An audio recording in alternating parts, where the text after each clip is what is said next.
Good morning à tous. Bienvenue dans cette nouvelle vidéo Historic Time. Alors pareil que la dernière fois, concept simple, bonnet magique, on pioche un thème, un personnage historique. Je dois en impro vous raconter l'histoire de ce personnage.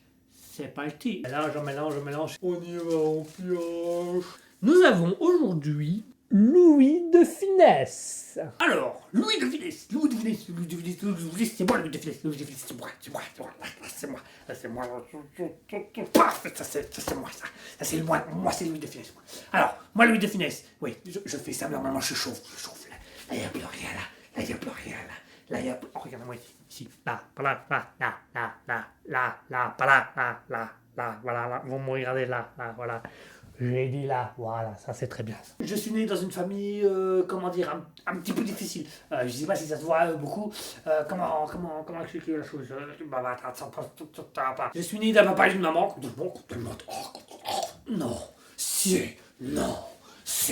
Non, c'est comme tout le monde. Voilà. Alors, je suis né d'un papa et d'une maman espagnole à la base. Hein? Bon, ils ont été espagnols. Des Espagnols, voilà. Bon, un jour, mon papa, il est parti faire fortune en Argentine. On n'a jamais su qu'il est devenu. Maman a décidé d'aller le récupérer là-bas. Bon, moi, j'étais dans un orphelinat avec des nonnes. Enfin, c'était pas vraiment un orphelinat, j'étais avec des nonnes. Et puis, j'attendais simplement que ma maman revienne. Et puis, la maman est revenue, attention. Hein, et mon papa aussi, hein, était ruiné. Hein, il a déjà le fortune, il est revenu ruiné. Il est revenu ruiné. Alors, moi, de base, je suis pas acteur. Moi, non. Je suis pas acteur, moi. De base, moi, je suis pianiste. Je fais du piano. Je fais du piano dans les bars, les machins, les bazars, je fais du piano.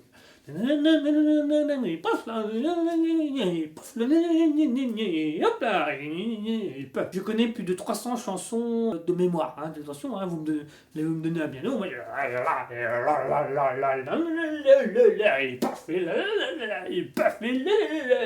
et puis, est arrivé la guerre. Moi, je continuais mon piano. Dans les cabarets, mais bon, les Allemands à côté, Art, c'est très joli ce que vous voulez. Ouais, c'est la chanson de la Révolution française, du coup. Et paf dans l'allemand. Et là m'est venue ma passion avec ma première femme qui était j'ai envie de faire l'acteur.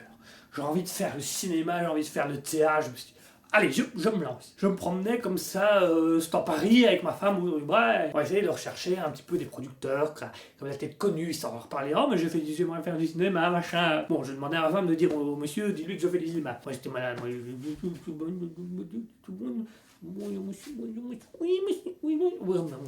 bien sûr, mais je vous en prie, mais je vais avec grand plaisir. Et j'ai commencé par des petits rôles, des petits films, des machins comme ça. D'ailleurs, mon premier rôle, j'ai touché 2 francs 50 pour tout le film. C'était pas beaucoup, mais c'était pas un acteur très connu. Je me suis dit, c'est déjà mieux que rien, quoi. Et puis un jour est arrivé le miracle. J'ai fait mais vers 50 ans, hein, je faisais du cinéma depuis que j'avais 35-40 ans, et vers l'âge de 50 ans, donc ça c'est un moment que je faisais du cinéma.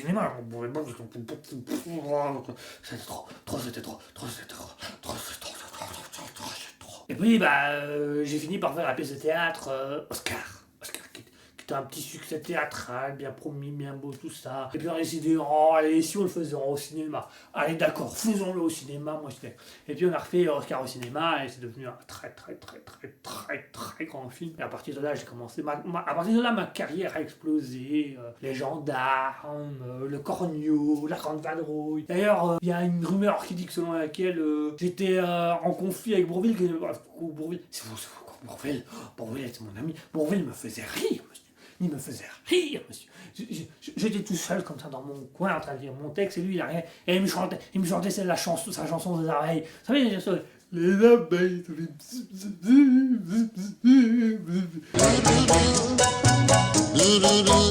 Je riais, il est bête.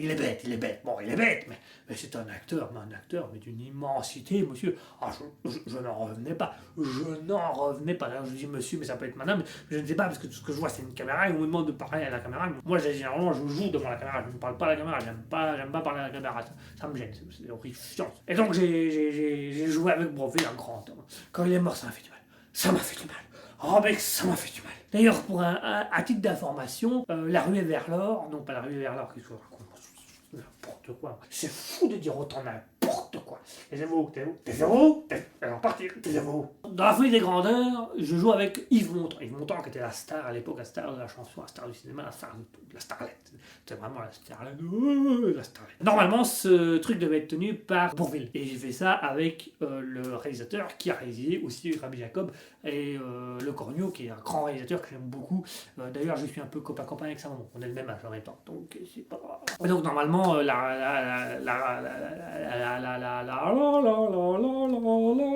normalement, la grandeur, l'or et tout ça, là, il est l'or, Monseigneur, tout ça, les machins, ça devait être avec Bourvil. Puis Bourvil est décédé quelques mois avant le tournage, donc on a pris Yves Montand à la place et on a retransformé un petit peu le scénario, l'histoire. Voilà.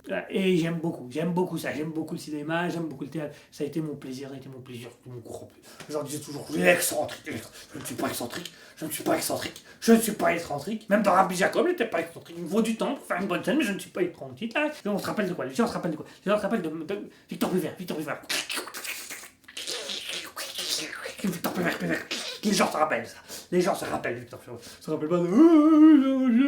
Non, Victor Puvert, ça rappelle sur Rabbi Jacob, il dit hey.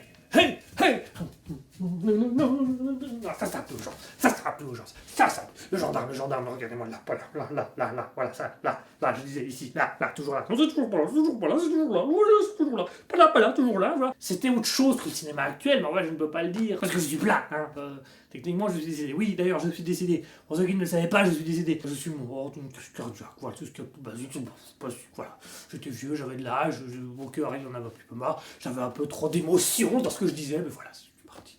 D'ailleurs, ceux qui disent que je suis passé en passant l'arme à droite, attention, je n'ai jamais fait de politique. Oui, au début, j'étais un peu de droite, et puis finalement, quand j'ai acheté mon château, j'ai commencé à aimer la nature, tout ça, et je suis devenu un peu plus écolo. Donc de gauche, mais toujours pas en politique, hein.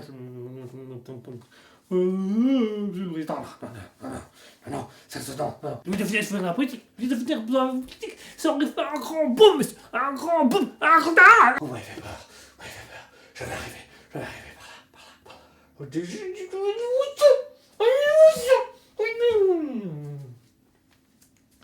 Je m'excuse, faut que j'y aille, voilà. C'était Louis de Funès pour vous servir.